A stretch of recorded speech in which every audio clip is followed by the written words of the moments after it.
날씨도 춥고 눈도 오고 너무 안 좋은데 사실 이거 아침부터 고민을 많이 했습니다. 계속 기도하는데 오늘 이렇게 마음의 감동에 조금 우리가 힘들어도 교회 가는 게 맞겠다는 자꾸 감동 주시더라고요. 그래서 아무튼 이렇게 늦지 않게 다들 제 시간에 이렇게 참 너무 감사하고 하나님의 은혜도 감사합니다.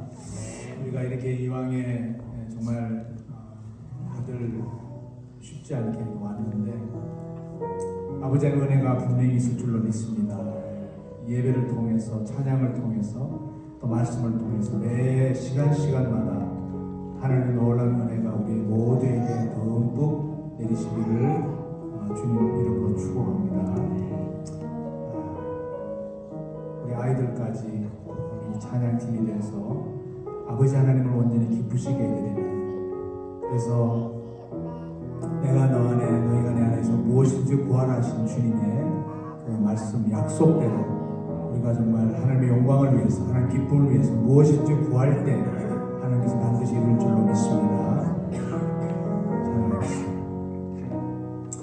아멘. 할렐루야. 서로 일어서서 아이고 할렐루야. 할렐루야. 아멘. 저 인사합시다. 잘 오셨습니다. 세상에 잘 오셨습니다. 아멘. 아멘. 오늘 이렇게 추운 날에도 오늘나 다들 수고하셨고요. 오늘 우리가 주님을 만나길 기대하며 찬양이 원합니다. 우리가 기대하며 나갈 때는 주님은 항상 신실하시고 우리를 만나주시고 우리에게 많은 것을 주실 걸 믿습니다. 아멘. 온 땅만 믿으라. 온 땅만 믿으라. 주의 음성 듣고 모두 기뻐하라. 산들과 나무들도 즐겁게 춤추며 함께 송병쳐라. 사랑과 정의를 주시는 주 영원한 그의 나라. 좌우에 날이 석탄과 같은 진리의 그 말씀 승리해. 내 땅들아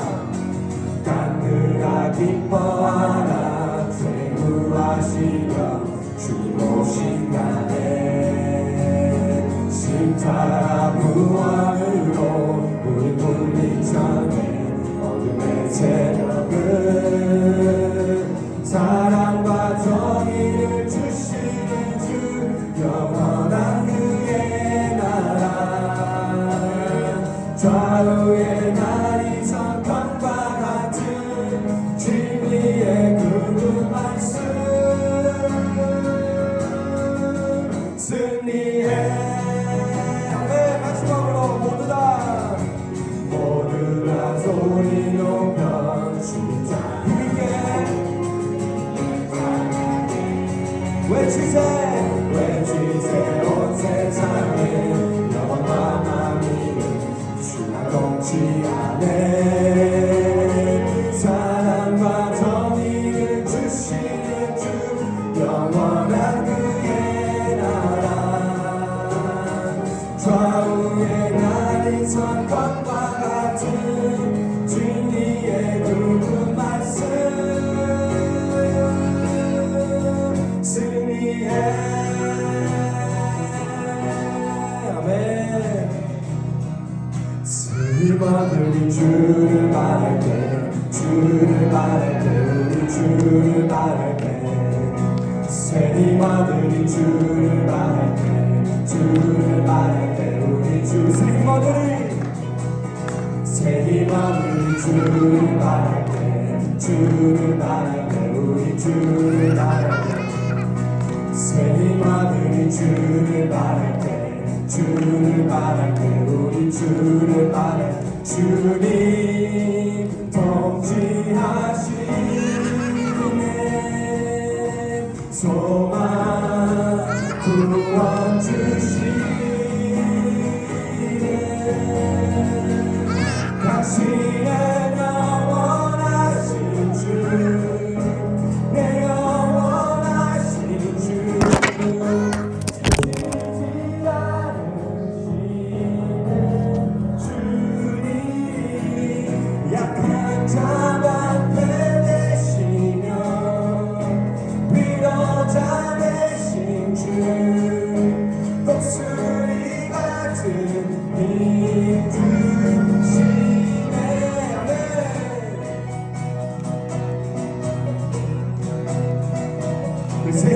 주께 찬양합시다.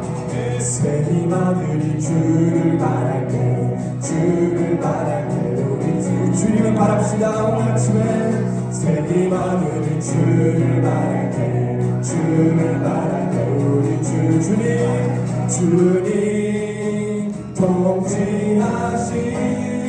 통치하시네 소망 구원 주시네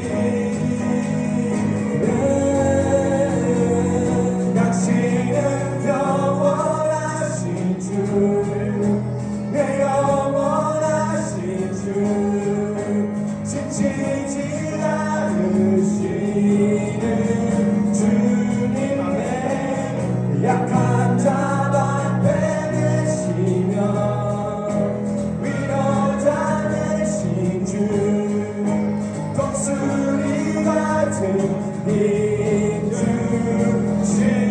주시네 당신은 영원하신 주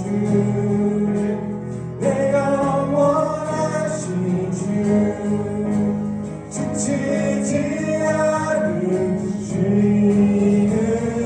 주님 약한 자 앞에 계시며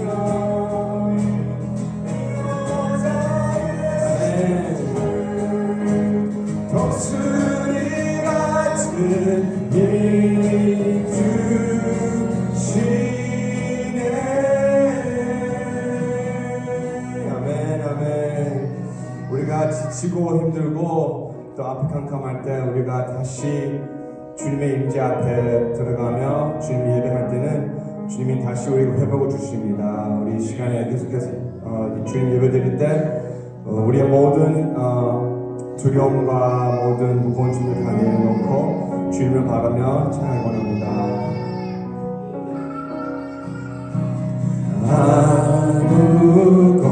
아무것도 두려워 말라 주 나의 하나님이 지켜주시네 놀라지 마라 겁내지 마라 주님 나를 지켜주시네 다시 한 번 더 마음의 문을 열고 아무것도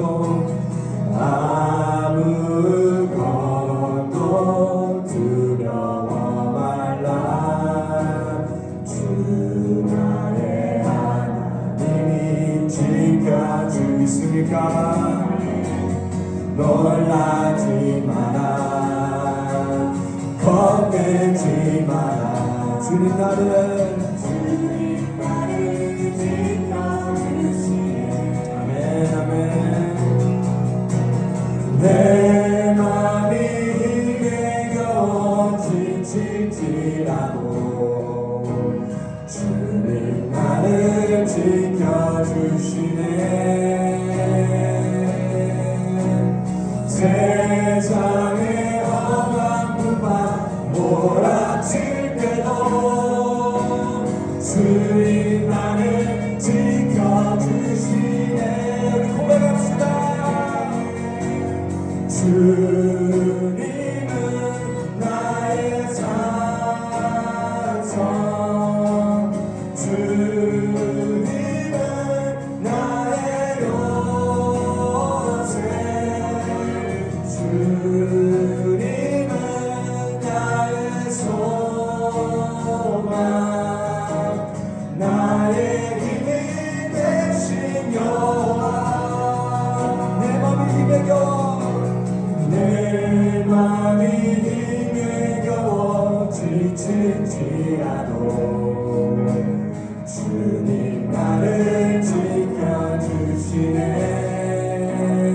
아멘 세상의 험한 풍파 몰아칠 때도 주님 나를 지켜주시네 주님은 나의 산성 주님은 나의 요새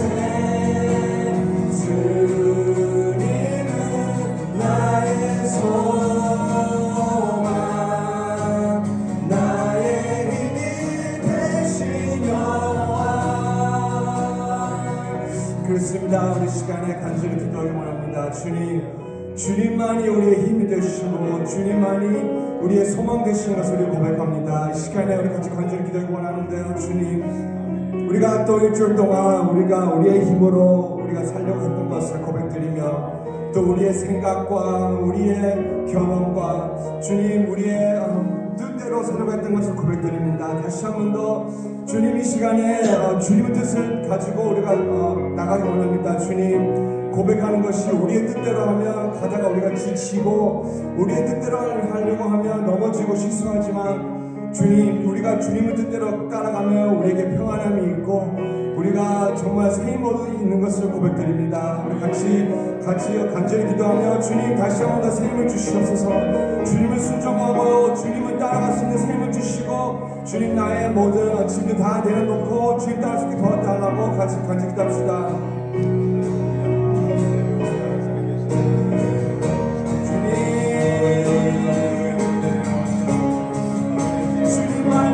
주님만이 나의 힘이 되십니다. 주님만이 길이고 생명이십니다. 주님 나를 이끌어주시옵소서. 다시 한 번 더 주님 나의 주님을 고백드리며 주님 순종하게 된 것을 고백드리며 주님 나의 원합니다.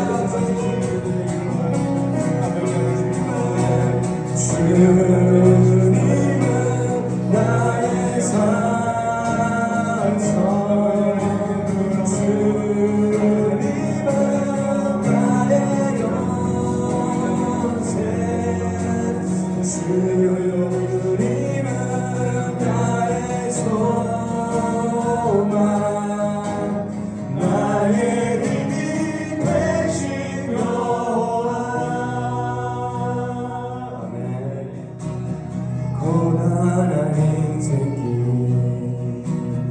힘겨운 오늘도 예수 내 마음 아시네. 지나간 아픔도 마주한 세상도 예수 내 마음 우리 주님 앞에 간절히 솔직한 마음으로 나갑시다. 하루를 살아도 기쁨으로 가 예수 늘 함께 하시네. 후회도 염려 온전히 맡기니 예수 늘 함께 하시네. 아멘. 믿음의 눈 들어 주를 보니 이 또한 지나가리라. 주어진 내 삶의 시간 주의 뜻 알게 한번 고백합시다. 주님 고단한 인생길 힘겨운 오늘도 예수 내 마음 아시네. 지나간 아픔도 마주할 세상 오직 예수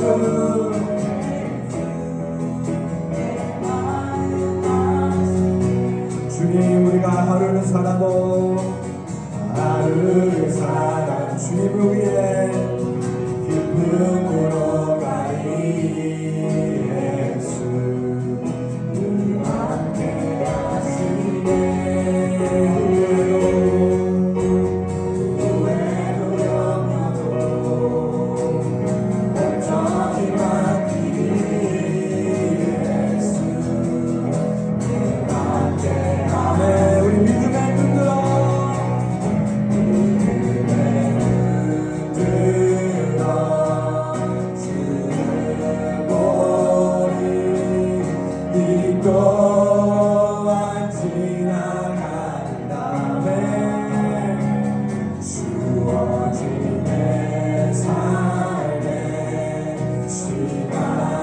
속에 주의 뜻 다 같이 우리 믿음의 눈으로 눈 뜨라 주를 보리 이 또한 지나가리라 주어짐의 삶 주님의 시간 속에 주의 뜻 알게 마지막으로 우리의 믿음의 눈으로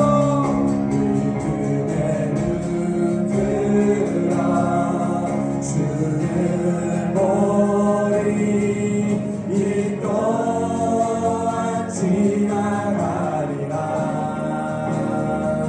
주어진 내 삶의 시간 속에 주의 뜻 알게 하소서 주의 뜻 알게 하소서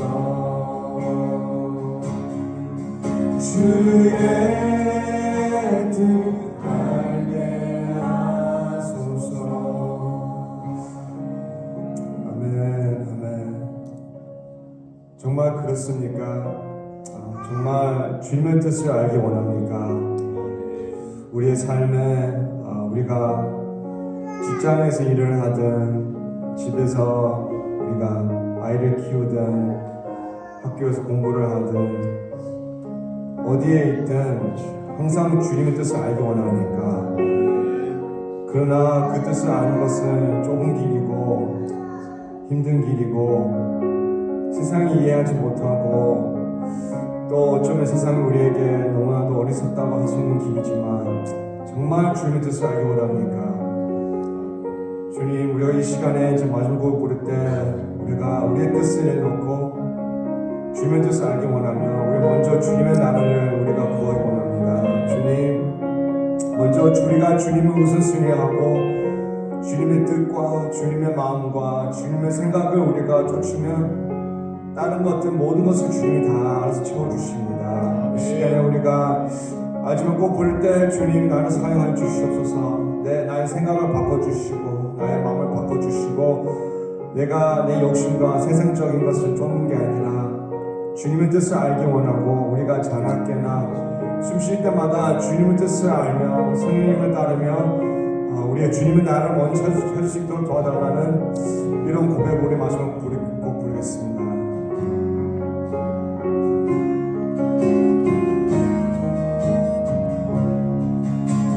먼저 그 나라와 이를 구하라 그 나라와 그 일을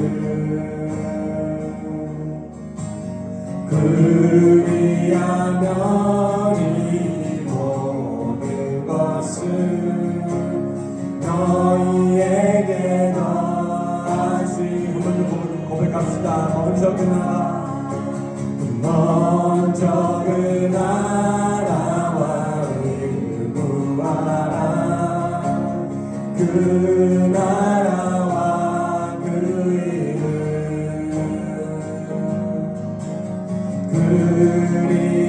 그리하면 이 모든 너희에게 더하시리 믿습니까?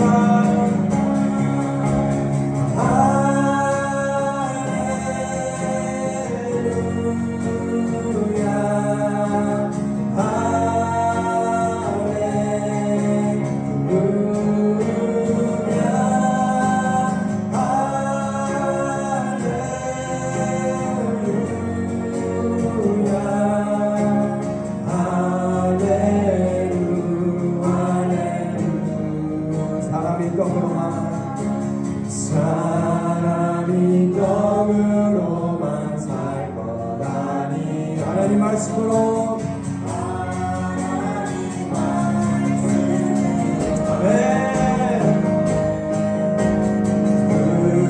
그리하면 이 모든 것을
그렇습니다. 우리가 찬양의 고백대로 우리의 발걸음과 우리의 삶 정말 구석구석마다 하나님의 영광이 먼저 나타나고 하나님 나라가 세워지며 하나님 의가 드러나는 그러한 삶이 될 수 있을 때에 얼마나 우리가 축복받은 삶인지 주님 깨닫게 하여 주시옵소서. 우리는 많은 것을 가지고 애를 쓰고 더 많이 갖기를 원하며 더 많이 아버지 하나님 우리가 정말 잘 살기를 원하지만 그러한 모든 것들이 아버지 하나님 먼저 영광 돌리며 그 은혜의 뒤에 따라오는 것임을 깨달아 수 있고 그것으로 통해서 아버지 하나님을 기쁘시게 해드리는 우리의 백성들 될 수 있다면 얼마나 행복하고 얼마나 복된 삶인지 오늘도 당신의 사랑하는 귀한 백성들 오늘 아버지 하나님 앞에 이렇게 귀한 예물을 주님께 드립니다. 이 예물을 드리는 손길마다 주님이 그 사정을 아시고 그 기도의 제목을 아시고 아버지 하나님 그 직장과 또 아버지 하나님 손을 하는 사업체와 그 모든 것들을 아신 아버지 하나님께서 아버지 하나님 이 귀한 예물을 받아주시고 이것이 먼저 하나님께 드리는 이것이 먼저 하나님을 기쁘시게 해드리는 향기나는 예물이 될 수 있기를 간절히 소원하며 우리 가정마다 또 우리 특별히 자녀들마다 잘 되는 복이 넘치게 하여 주시옵시고 성경에 약속된 대로 그대로 이루어지는 자녀들의 축복이 임하게 하여 주옵소서. 이 예배를 온전히 주님께 의지하며 예수 그리스도 이름으로 기도하옵나이다. 아멘. 교독문 제3번 시편 4편을 함께 교독하겠습니다. 내 의의 하나님이여 내가 부를 때 응답하소서. 곤란 중에 나를 너그럽게 하셨사오니 나를 긍휼히 여기사 나의 기도를 들으소서. 인생들아 어느 때까지 나의 영광을 변하여 욕되게 하며 하늘을 구하고 계율을 구하려고 여호와께서 자기를 위하여 경건한 자를 택하신 줄 너희가 알지어다. 내가 부를 때 여호와께서 들으시리로다. 너희는 떨며 범죄치 말지어다. 자리에 누워 심중에 말하고 잠잠할지어다. 우리의 제사를 드리고 여호와를 의뢰할지어다.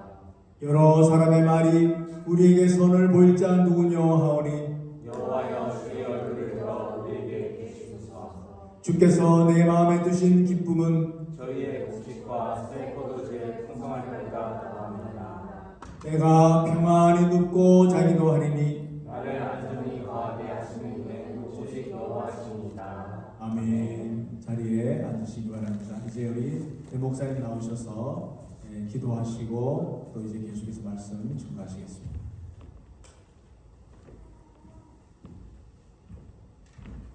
네, 기도하도록 하겠습니다. 하나님 아버지 감사합니다. 주님께서 사랑하시는 성도들을 한 주간 보호하시고 또 인도하셔서 또 저희에게 맡겨진 삶을 살게 하시고 다시금 예배의 초소로 나오게 해주시니 감사합니다. 열악한 날씨에도 불구하고 이 자리에 참석하여 하나님을 사모하는 마음으로 예배드리러 왔사오니 하나님의 인자하심으로 응답하여 주시며 하나님의 말씀으로 그들을 먹여주시옵소서. 그래도 주여 참 시대가 악한 시대이며 혼란한 시대를 살아갑니다. 여러 나라에서 전쟁이 일어나고 또 정말 학살과 같은 그런 사람이 이제까지 겪지 못하였던 일들 또 그리고 정말 끔찍하게 생각하는 일들이 일어나지만 이 가운데에 정말 믿으며 의지할 것은 오직 주님밖에 없음을 늘 고백하며 살아가게 하여 주옵소서. 어지러운 때에도 만물을 주관하시는 것은 하나님이시며 또 우리의 삶이 어려워 보이고 힘들 때에도 그것을 끝까지 붙잡고 계시는 분도 하나님이시오니 주님을 신뢰하는 믿음을 갖게 하시며 우리의 어두워진 눈이 떠지는 그런 은혜의 믿음을 우리 가운데 허락하여 주시옵소서. 주님, 또 우리가 정말 기도하기에는 어린 영혼들이 이 자리에 와서 예배드리는 것이 그저 그들의 마음이 즐겁고 기쁜 것에 있는 것이 아니라 하나님을 만나는 것에 있게 하옵시고 하나님을 경험한 자녀들이 이제는 자라나서 하나님의 정말 종으로서 주의 도구로서 하나님의 나라를 세워가는 하나님의 세대가 되게 하여 주옵소서. 주님 감사합니다. 주의 종이 또한 말씀을 전할 때 하나님의 능력으로 임하시며 부족한 종이 전하오니 부족한 만큼 하나님의 크신 능력으로 덧입히시고 하나님의 진리로서 이 영혼들을 주님의 만족으로 채워주시옵소서. 감사드리오며 거룩하신 우리 주 예수님의 이름으로 기도드리옵나이다.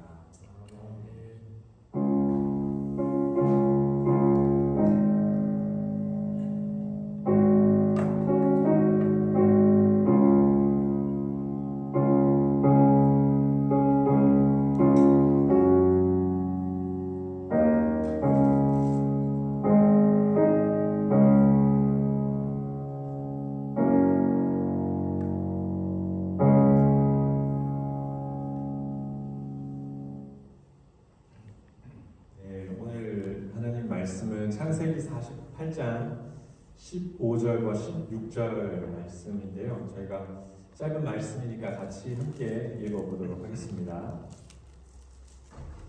그가 요셉을 위하여 추초가여 가로되 내 조부 아브라함과 아버지 이삭에 섬기던 하나님, 나의 남으로부터 지금까지 나를 기르신 하나님, 나를 모든 환난에서 건지신 사자께서 이 아이에게 복을 주시오며 이들로 내 이름과 내 조부 아브라함과 아버지 이삭의 이름으로 칭하게 하시오며 이들로 세상에서 번식되게 하시기를 원하나이다.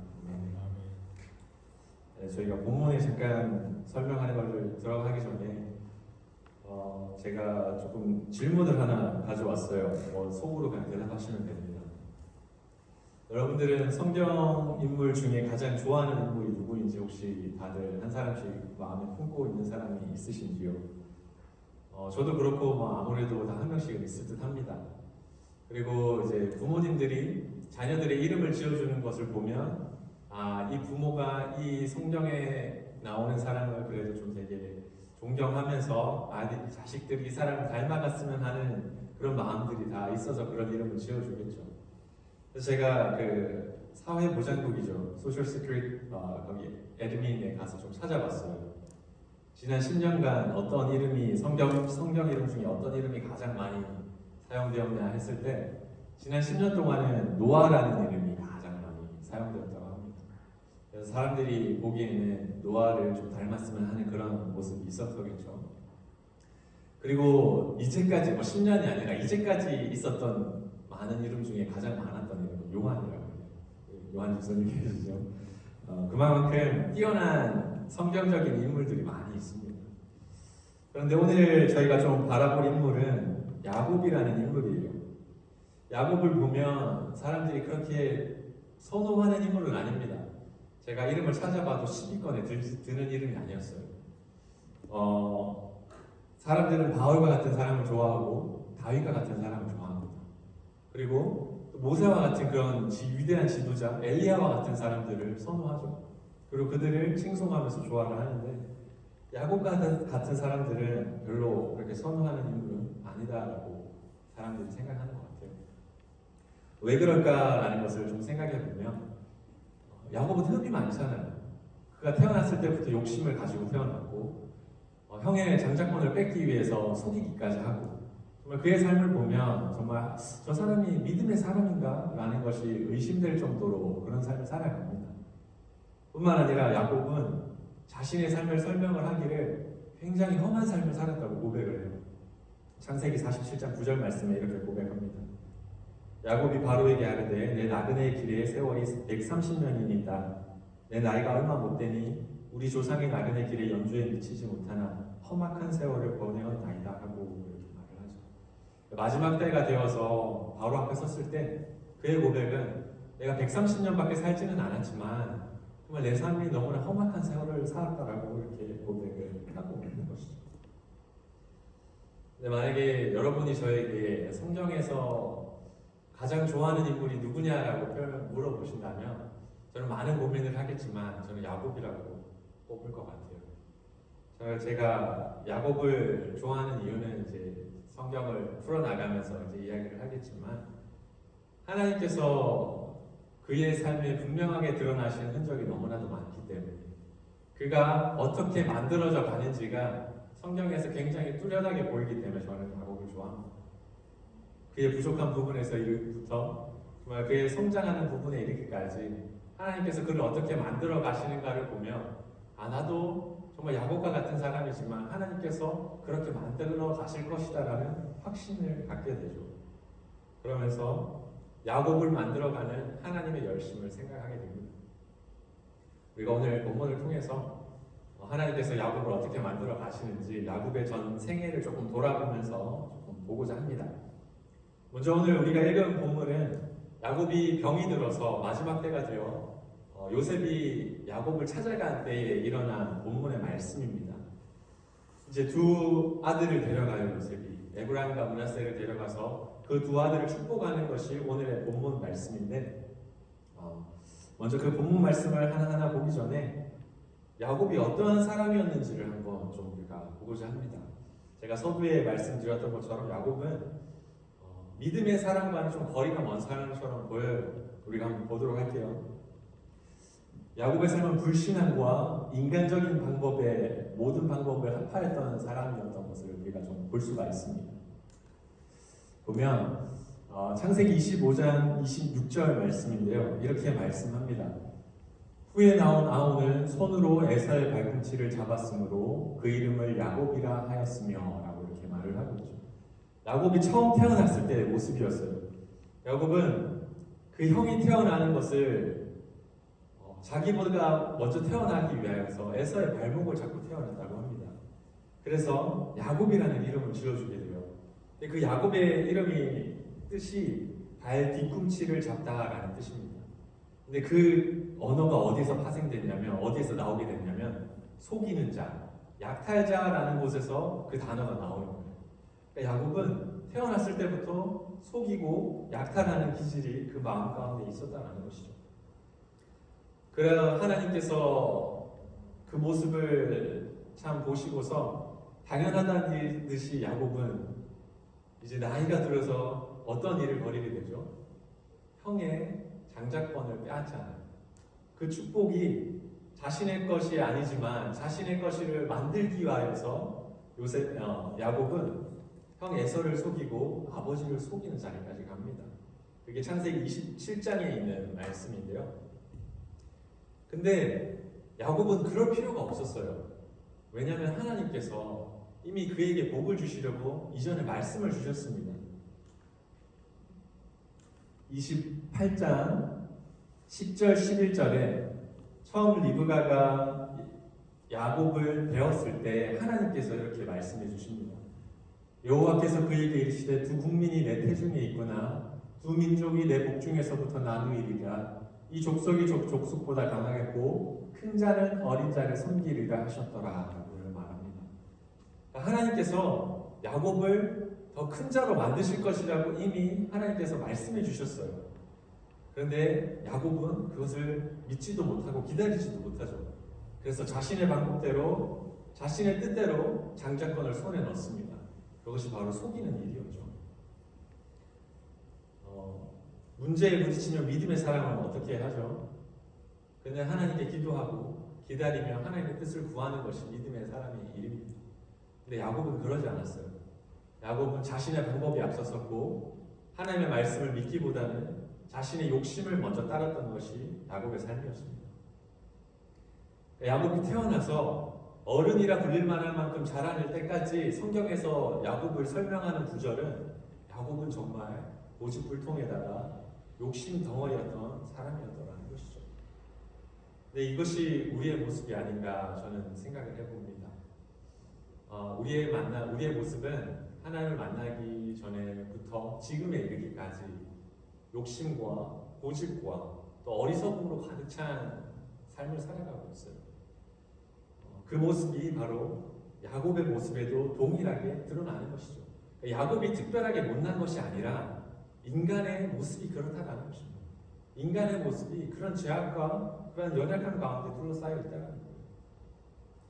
그래서 우리가 잘 아는 것처럼 야곱이 형을 속이고 아비를 속이고서 어떻게 하죠? 도망을 갑니다. 도망을 가는데 이제 엄마가 자기 오라버니 있는데 가서 이제 도망을 가려고 길을 이렇게 가르쳐 주죠. 가다가 그가 중간에 하나님을 만나요. 그게 창세기 28장 말씀인데요. 창세기 28장 10절에서 20절의 말씀을 보면 12절에 이렇게 말을 합니다. 죄송해요. 여호와께서 그에게 이르시되 제가 여기 잘못했는 것 같은데 10절부터 12절까지를 제가 읽어드릴게요. 야곱이 브엘세바에서 떠나 하란으로 향하여 가더니 한 곳에 이르러는 해가 진지라. 거기서 유숙하려고 그곳에 한 돌을 취하여 베개하고 거기 누워 자더니 꿈에 본즉 사닥다리가 땅 위에 섰는데 그 꼭대기가 하늘에 닿았고 또 본즉 하나님의 사자가 그 위에서 오르락 내리락 하고 라고 이렇게 말씀합니다. 야곱은 그냥 무서워서 도망을 쳤지만 그곳에서 하나님이 먼저 찾아오십니다. 놀랍죠? 야곱은 하나님을 찾지 않았어요. 죄를 지어서 도망가던 두려움했던 한 사람일 뿐이었죠. 그런데 하나님께서 먼저 그를 찾아오셔서 그에게 나타내 보이십니다. 그리고 그를 위로해 주시고 사닥다리를 보여주시죠. 여기서 사닥다리는 예수 그리스도를 예표하는 것입니다. 신약성경에 보면 예수님께서 이 사닥다리를 인용하시죠. 그래서 그것을 자신이라고 말을 하는데 야곱이 하나님을 향해서 사닥다리를 놓은 게 아니었어요. 하나님께서 야곱에게 사닥다리를 내려놓아 주셨다는 것입니다. 하나님께서 친히 야곱을 만나 주셔서 그에게 예수 그리스도를 보여주시면서 그가 가는 길을 인도하실 것이라고 이야기하고 있다는 것입니다. 야곱은 자신의 죄악으로 인하여 도망칠 뿐이었지만 하나님은 그를 만나 주셨고 그를 찾으셨고 그리고 그에게 예수 그리스도를 나타내 보여주셨다는 것이죠. 그러면서 더 나아가서 하나님은 야곱에게 언약을 내려주십니다. 15절 말씀인데요. 내가 너와 함께 있어 네가 어디로 가든지 너를 지키며 너를 이끌어 이 땅으로 돌아오게 할지라 내가 내게 허락한 것을 다 이루기까지 너를 떠나지 아니하리라 하신지라 라고 이렇게 말씀합니다. 좀 놀랍죠? 야곱이 한 것은 그냥 도망치는 것 뿐이었지만 하나님께서 야곱을 찾으셨고 야곱에게 예수님을 보여주셨고 그에게 언약을 내리셔서 그와 함께 한다고 축복하고 계신 장면이 여기에 보여있다는 것입니다. 우리는 우리의 죄악을 가지고 방황하며 살아가는 것밖에 없었어요. 우리가 하나님을 찾은 것이 아니고 하나님을 붙든 것이 아닙니다. 하지만 하나님께서 우리를 찾아주셨고 하나님께서 먼저 우리에게 다가오셔서 우리에게 말씀해 주셨고 그리스도를 보여주셨습니다. 그리고 나서 하나님께서 먼저 언약을 맺어주신 것이죠. 우리는 우리가 하나님을 발견한 것이 아니라 하나님께서 우리를 찾은 것입니다. 그렇기 때문에 우리가 하나님을 믿고 그 언약 가운데 살아가고 있다는 것이죠. 자, 이렇게 처음 야곱은 하나님을 이곳에서 만났어요. 그러면 하나님께서 약속하셨잖아요. 내가 너와 함께 하겠다. 내가 너를 이곳까지 다시 돌아오게 하겠다. 하나님께서 언약을 주셨고 참 평탄한 길이 예상될 것 같습니다. 우리도 그렇지 않나요? 우리도 예수님만 믿으면 주님이 우리와 함께하고 우리가 동행한다 하셨으니 평탄한 길이 우리 앞 가운데 늘 있을 거라고 생각을 하죠. 네, 우리가 야곱의 삶을 잘 알지만 그렇지 않습니다. 예수님을 믿는 길은 결코 평탄한 길이 아니에요. 가시밭과 같은 길이며 좁은 길을 걸어가는 길입니다. 야곱도 그랬어요. 야곱을 보면 이제 베델에서 하나님의 약속을 받고 떠납니다. 근데 그가 길이 얼마나 험하였던지 라헬을 처음 만나는 장면에서 그가 울어요. 야곱이 그 외삼촌 라반의 딸 라헬과 그 외삼촌의 양을 보고 나아가서 우물 아구에서 돌을 옮기고 외삼촌 라반의 양떼에게 물을 먹이고 그가 라헬에게 입 맞추고 소리내어 울며 이렇게 말합니다. 그의 여행은 결코 평탄한 여행이 아니었던 거예요. 너무나 힘들고 어려운 일이었죠. 결혼도 하지 않은 어린 청년이 부모를 떠나서 정말 도망자의 신세로 그렇게 험난한 길을 간다는 것은 결코 쉬운 일이 아니었을 것입니다. 그가 눈물을 흘리고 있는 모습을 보고 있죠. 뿐만 아니라 그는 라반의 집에서 그 외삼촌의 집에서도 결코 쉬운 삶을 보내지 않습니다. 창세기 29장 25절에 보면 이렇게 말을 해요. 야곱이 아침에 보니 레아라 라반에게 이르되 외삼촌이 어찌하여 내게 이같이 행하셨나이까 내가 라헬을 위하여 외삼촌께 봉사하지 아니하였나이까 외삼촌이 나를 속이시면 어찌미니까 라고 말을 합니다. 외삼촌 집에 들어와서 야곱이 라헬을 좋아했어요. 그래서 라헬을 위하여서 7년을 봉사를 합니다. 그러고 나서 외삼촌이 이제 결혼을 하자 해서 결혼을 하는데 외삼촌이 누구를 데려오냐면 라헬의 언니인 레아를 데려와요. 그러니까 야곱은 속은 거죠. 7년을 일을 했는데 레아와 결혼을 먼저 합니다. 그리고 나서 이렇게 불평불만하는 모습이 놓여 있는 구절이 이 25절입니다. 자기는 그렇게 열심을 내어 일을 했지만 속고 나서 레아와 결혼을 하게 되고 다시 라헬을 위해서 7년을 더 일을 합니다. 얼마나 그의 삶이 고단합니까?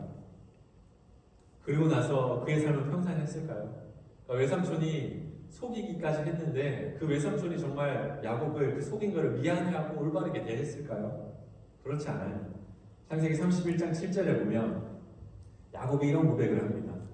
그대들의 아버지가 나를 속여 품삯을 10번이나 변역하였느니라.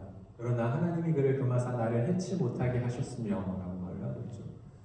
야곱은 거기에서 6년을 더 일해요. 한 총 20년을 거기서 일을 하는데 그동안 10번이나 야곱의 그 일을 하는 대가를 바꾸었다고 해요. 자기에게 이롭게, 라반에게 이롭게. 그러니까 야곱은 죽을 맛이 없겠죠. 갈 수도 없고 뭐 어떻게 할 수도 없는 처지에 라반은 자꾸 자기를 속이며 자기의 유익대로 행하는 외삼촌을 보면 얼마나 답답했겠습니까? 그러니까 이러한 삶이 어떻게 하나님께서 함께 하겠다라고 고백한 그런 삶이냐고 우리는 말을 할 수 있겠죠. 근데 아까 하나님 뭐라 그랬죠?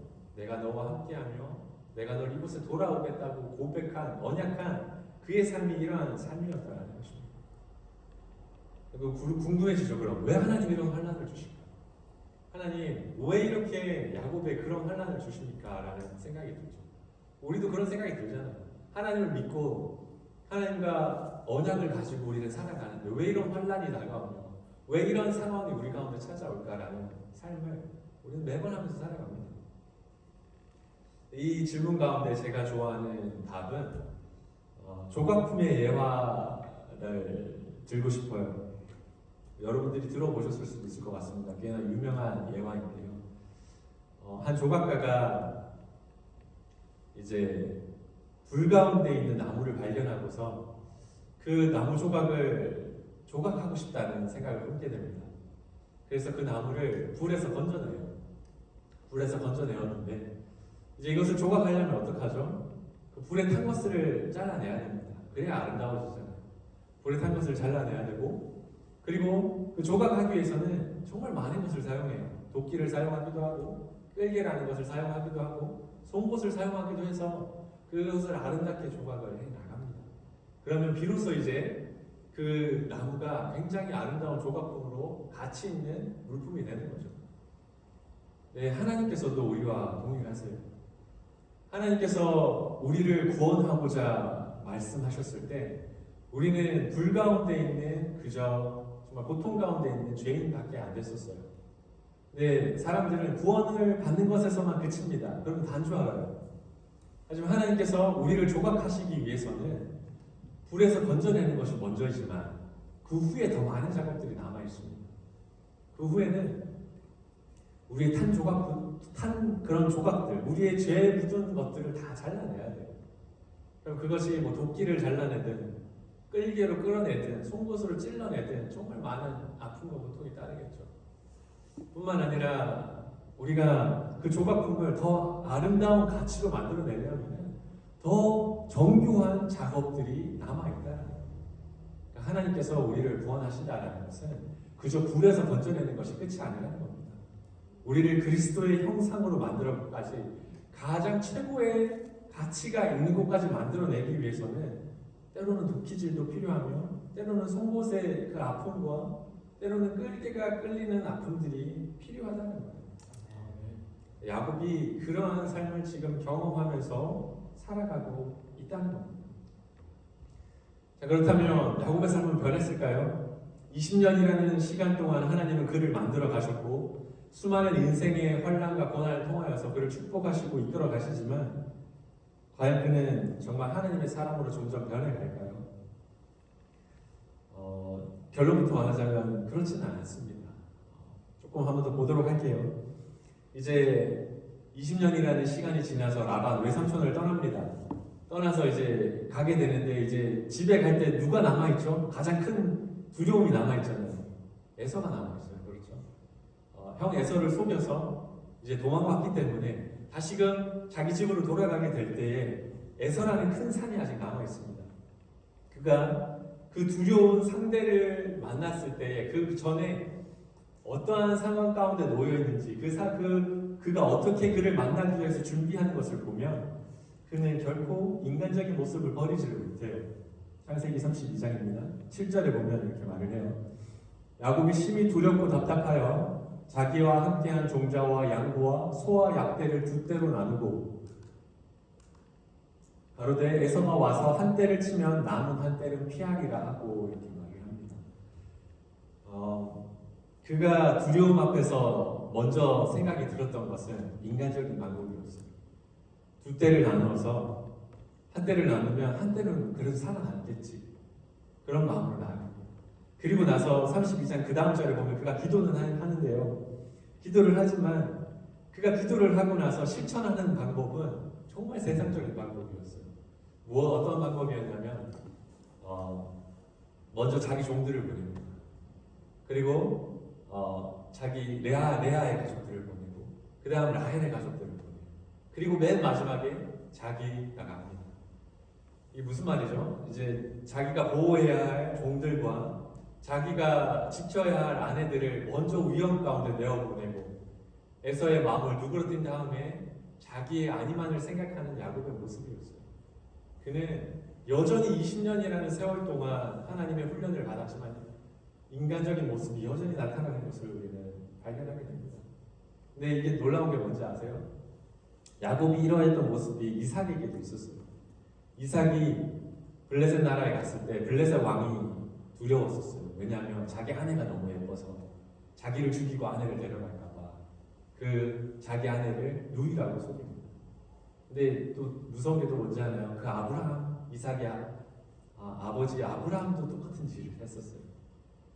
그러한 믿음의 조상이라고 하는 사람들은 그렇게 연약함들을 여전히 가지고 있었다는 거예요. 근데 그것이 그 동일한 모습이 야곱에게 있었다는 거죠. 근데 그게 아까도 말했죠. 야곱에게만 특별하게 있었던 게 아니라고. 그게 우리에게 있다는 거예요.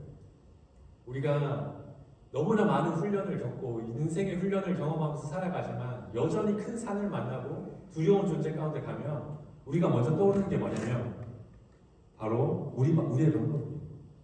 두 떼를 나누어서 세 떼를 나누어서 나아가겠다는 것이 먼저 떠오르는 게 인간적인 우리의 모습이라는 것입니다. 그렇게 두려움 가운데 떨고 있었던 야곱에게 누가 찾아올까요? 하나님이 다시 찾아옵니다. 야곱이 하나님을 찾은 것이 아니라 그 두려움 가운데 떨고 있을 때 하나님이 먼저 야곱을 찾아오세요. 그러면서 야곱과 씨름하죠. 32장 23절 24절에 이렇게 보면 말합니다. 그들을 인도하여 시내를 건네며 그 소요도 건네고 야곱은 홀로 남았더니 어떤 사람이 날이 새도록 야곱과 씨름하다가 야곱과 씨름하다가 이렇게 말을 합니다. 하나님께서 먼저 찾아와서 야곱을 만나주신 거예요. 두려움 가운데 있었던 야곱. 그가 하나님을 찾을 생각도 여력도 없었지만 하나님께서는 그 두려움 가운데 있었던 사람을 만나서 다시금 이스라엘이라는 사람으로 다시금 만들어 주십니다. 우리가 두려움 가운데 어찌할 바를 모를 때 우리가 하나님을 찾는다고 하지만 진정 우리가 찾는 것은 하나님을 찾는 것이 아니라 해결할 방법을 찾는 거예요. 근데 하나님께서 먼저 우리를 찾아와 주셔서 우리의 마음을 변화시켜 주시고 이스라엘이라고 변화시켜 주신 것처럼 우리의 삶을 변화시켜 주신다는 겁니다. 하나님을 만나고 났을 때 야곱이 어땠는지 한번 볼까요? 죄송해요. 이 부분은 제가 여기에 넣어놓지는 않았거든요. 제가 읽어드릴게요.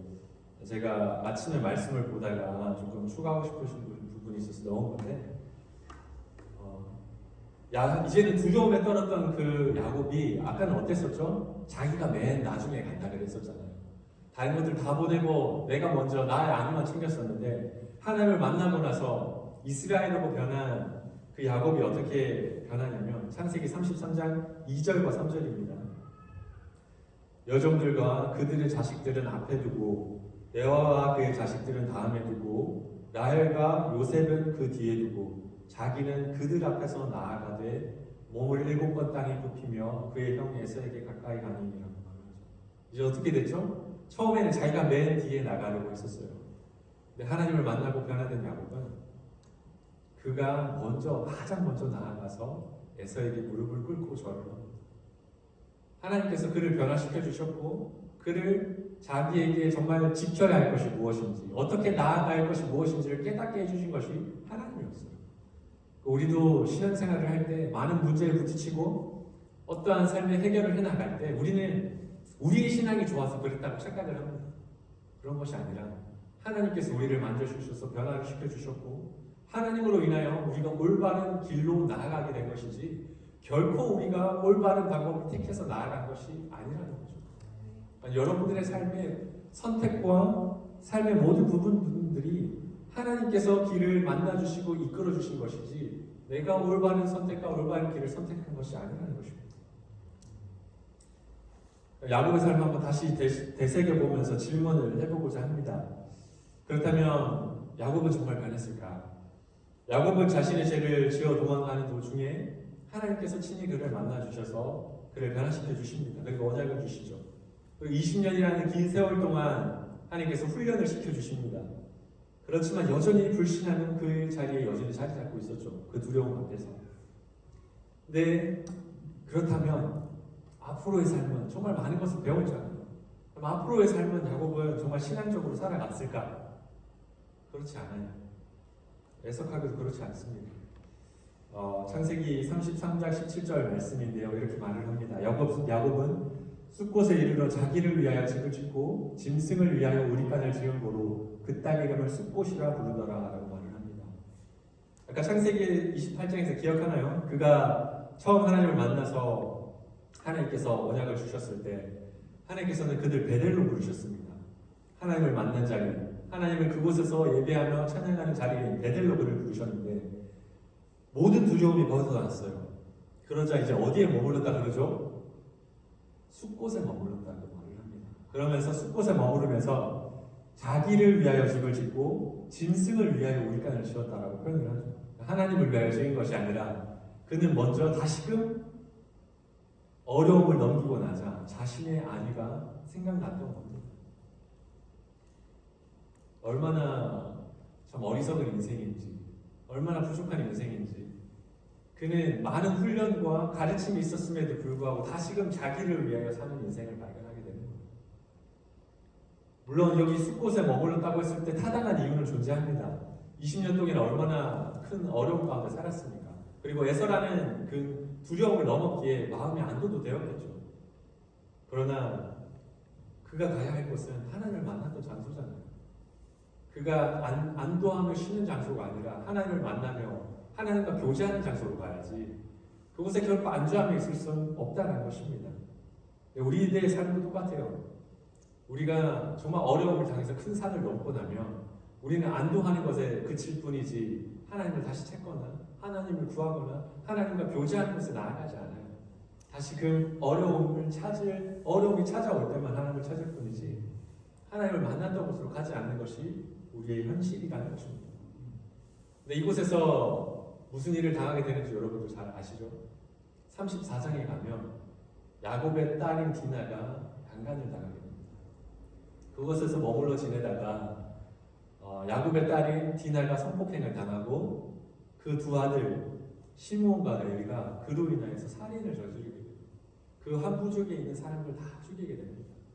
이게 얼마나 슬픈 인생의 그런 모습입니까?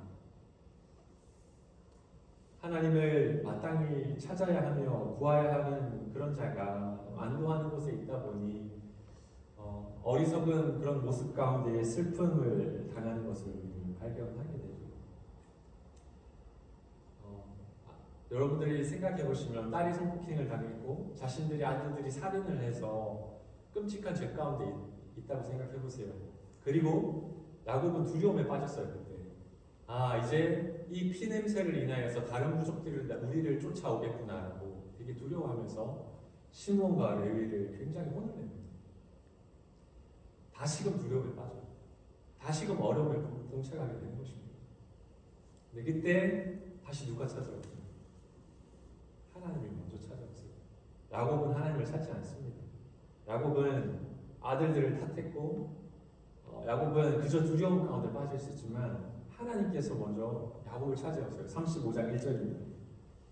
하나님이 야곱에게 이르시되 일어나 베델로 올라가서 거기 거하며 네가 네 형 에서의 낯을 피하여 도망하던 때에 내게 나타났던 하나님께 거기서 단을 쌓아라 하신지라 라고 이렇게 말씀하십니다. 놀랍죠? 야곱의 인생은 정말 믿음의 사람이라고 불릴 만큼의 인생은 아니었던 것 같습니다. 그럼에도 불구하고 그때마다 하나님께서 그를 찾아와 주셨고 그가 어려울 때마다, 그가 두려울 때마다, 그가 참 힘겨워할 때마다 하나님께서 먼저 찾아오셔서 그를 붙잡아 주셨고 그를 인도하셨고 그의 삶을 이끌어 가시는 것을 우리는 발견하게 됩니다. 우리의 믿음의 여정도 똑같은 거죠. 우리 또한 우리가 찬양을 잘하거나 기도를 많이 하거나 말씀을 많이 봐서 하나님께서 인도해 주시는 것이 아닙니다. 하나님께서는 하나님의 열심을 가지고 있기 때문에 하나님의 백성을 향한 열심을 가지고 있기 때문에 우리를 인도하시는 거예요.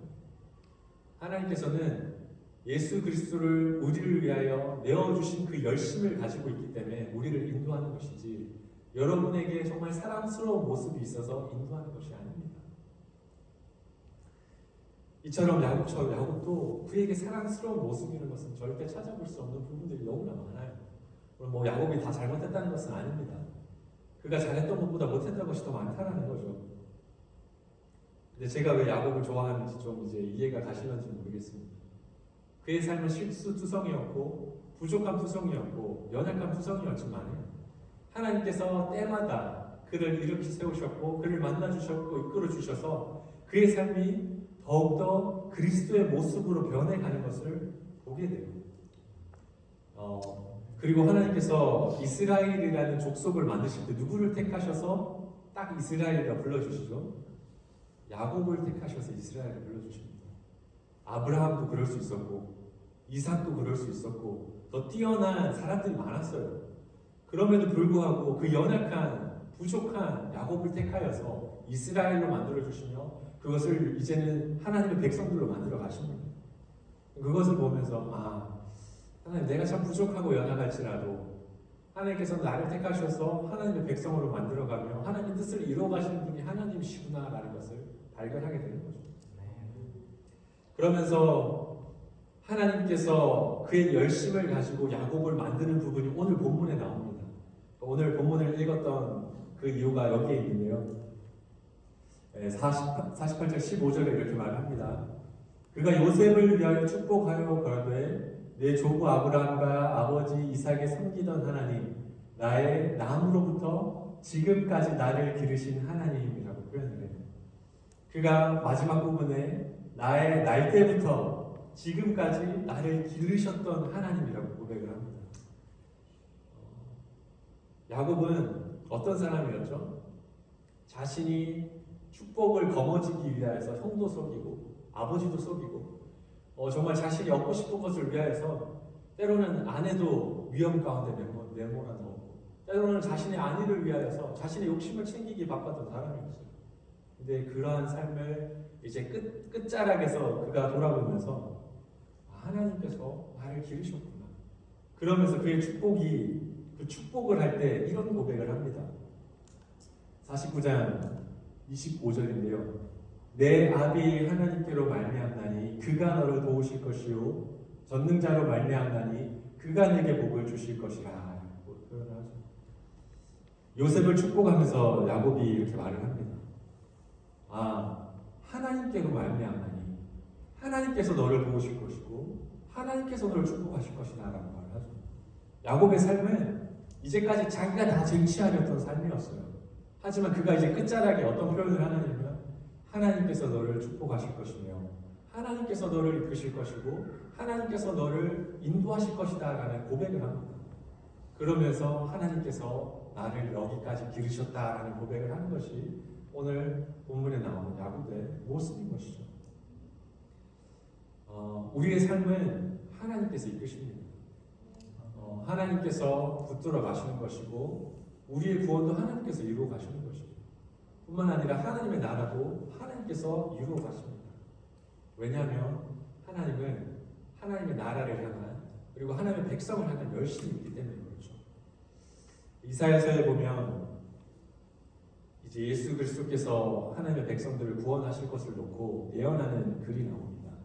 그러면서 하나님께서 이런 말씀을 주세요. 이사야서 9장 7절 말씀입니다. 그 정사와 평강에 더함이 무궁하며 또 다윗의 위에 앉아서 그 나라를 굳게 세우고 자금 이후 영원토록 공평과 정의로 그것을 보존하실 것이라 만군의 여호와의 열심히 이를 이루시리라 라고 말합니다. 여러분의 구원을 이루며 하나님의 나라를 이루는 것은 우리의 열심이 아니에요. 그것은 하나님의 열심히 이루는 것입니다. 물론 우리는 우리에게 맡겨진 것을 최선을 다하며 하나님의 나라를 위해서 살아야 되겠지만 우리의 열심과 최선은 아무것도 아니에요. 하나님의 열심히 이루시는 것이지 우리의 열심이 우리를 길리우는 것은 아닙니다. 하나님께서 친히 여러분들을 구원하실 것이며 하나님께서 친히 여러분들을 길리우셔서 하나님의 나라를 만들어가는 것이 바로 하나님의 열심이라는 것이죠. 앞으로 여러분들 신앙생활을 하시면서 이러한 여호와의 열심을 의지하며 하루하루를 살아가고 무슨 근심과 걱정이 있으시다면 여호와를 바라보면서 그 열심 앞에 참 평안과 기쁨을 누리실 수 있는 하나님의 백성들 되시기를 바라겠습니다. 우리 함께 나와서 찬양하는 시간을 가지도록 할게요.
누가 교인 중에 한 사람이 그러더라고요.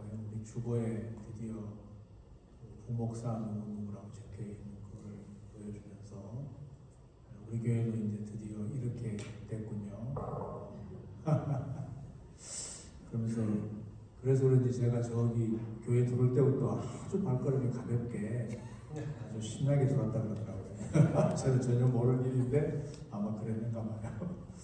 아무튼 너무 하나님께 정말 감사드리고 우리 결정한 교우들에게 감사를 드립니다. 오늘 이제 설교 잘 들으셨을 거고요. 다음 주에 우리 설교 한 번 더 듣고 일주일 동안 여러분 기도하시고 그렇게 해서 후임자를 결정할 수 있도록 그렇게 하겠습니다. 뭐 더 들을 필요가 있겠나 생각은 개인적으로 은혜를 많이 받아서 아무튼 여러분 기도를 특별히 많이 하셔야 됩니다. 하나님께서 이렇게 꼭 교회의 후임자를 결정하는 문제가 아니라 하나님의 그 하실 일을 과연 우리가 어떻게 잘 이어갈 수 있을지 그리고 다음 세대를 위한 중요한 결정입니다. 이걸 잘 생각하시고 기도 많이 하셔야 됩니다. 아멘. 아멘. 이제 우리 다 일어서셔서 오늘 그 말씀대로 여호와의 여신 우리를 그리스도의 모습으로 기르신다는 그 축복을 서로 보시면서 인사하시기 바랍니다. 여호와의 여신이 우리를 그리스도의 모습으로 기르십니다. 아멘. 아멘. 우리 목사님 나오시고 하시겠습니다.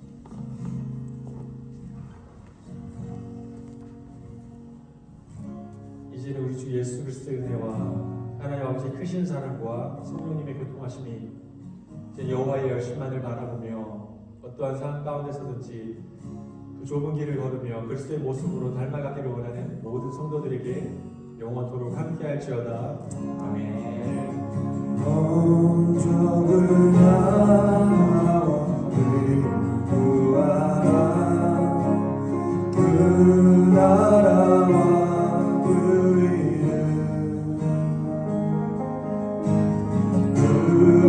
그리하면 이 모든 것은 너희에게로